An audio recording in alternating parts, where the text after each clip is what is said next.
Mr. President, in his inaugural address yesterday, President Trump spoke of his confidence in America. He spoke of the country's future, prosperity, security, strength. And I share the President's confidence and his optimism about what we can accomplish in the coming years. President Trump has brought a new direction to Washington, and yesterday marked the beginning of a new era. Mr. President, here in the Senate, we've begun the process of confirming the President's cabinet. Within hours of President Trump taking office, we confirmed the first of his cabinet nominees, Marco Rubio to be Secretary of State, in a unanimous vote. Secretary Rubio demonstrated his command of foreign policy last week at his confirmation hearing. He made it clear that under his leadership, the State Department will be focused on its core mission. In his own words, that mission is, and I quote, to promote peace abroad and security and prosperity here at home, end quote. Gone are the days of a foreign policy exporting progressive ideologies, appeasing our adversaries, and demonstrating weakness on the world stage. The State Department is back in the business of advancing America's interests. Mr. President, this is a welcome change in direction to our foreign policy. And Secretary Rubio is ready to hit the ground running. During his time in the Senate, he was a leading voice articulating America's role in the world, and he has a clear command of the issues facing the world today. As a senator, he was vocal about the threat the Chinese Communist Party poses and the stakes of the competition between the United States and China. He recognizes the need for American leadership in Latin America to promote democracy and justice. And he is clear-eyed about the threats that America faces from other countries as well as from non-state actors. I look forward to working with Secretary Rubio and the Trump administration to restore American strength abroad and promote peace and prosperity here at home. Mr. President, in the coming days, the Senate will hold additional votes on the President's national security team. We expect to vote on the nomination of John Ratcliffe to be director of the CIA later today. Mr. Ratcliffe, like Secretary Rubio, earned bipartisan support after his confirmation hearing last week.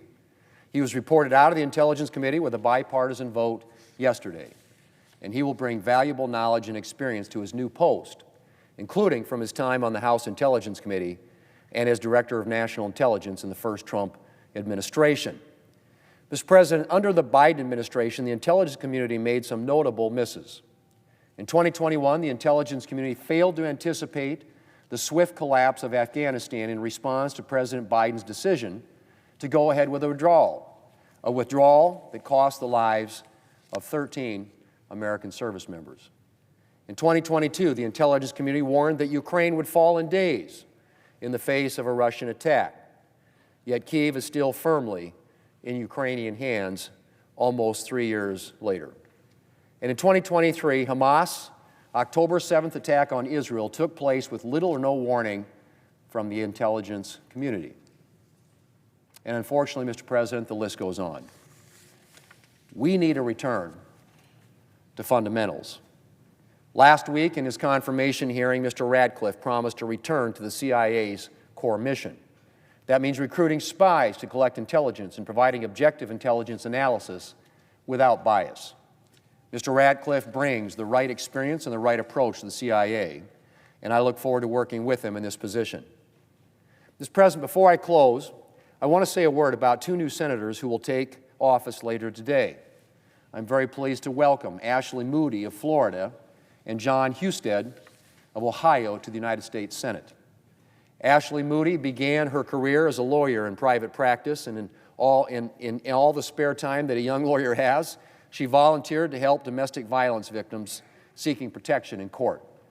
At the age of 31, after already practicing at a law firm and as a federal prosecutor, she became the youngest judge in the state of Florida. During her time as a judge, she recruited volunteer attorneys to stand with children whose parents did not appear in court with them and developed a mentoring program for at-risk youth. In 2018, she was elected Attorney General in Florida, a post from which she held the Biden administration accountable and defended Florida law. And now, she's bringing her energy and experience here to the United States Senate. Mr. President, being sworn in alongside Ashley Moody today will be John Husted, Ohio's new senator. Senator is just the latest title that Ohioans have called John Husted. He's been a state representative, Speaker of the State House, a state senator, Secretary of State for Ohio, Lieutenant Governor, and now United States Senator. No matter his title, Ohioans know that they can depend on John Husted to fight for a smaller and more efficient government that genuinely serves its citizens. And I'm very pleased to welcome him here to the Senate. Both our new senators bring valuable experience, expertise, and perspective to the Senate Republican majority. And the whole Senate will benefit from them joining our ranks. And, Mr. President, I look forward to working with them. Mr. President, I yield the floor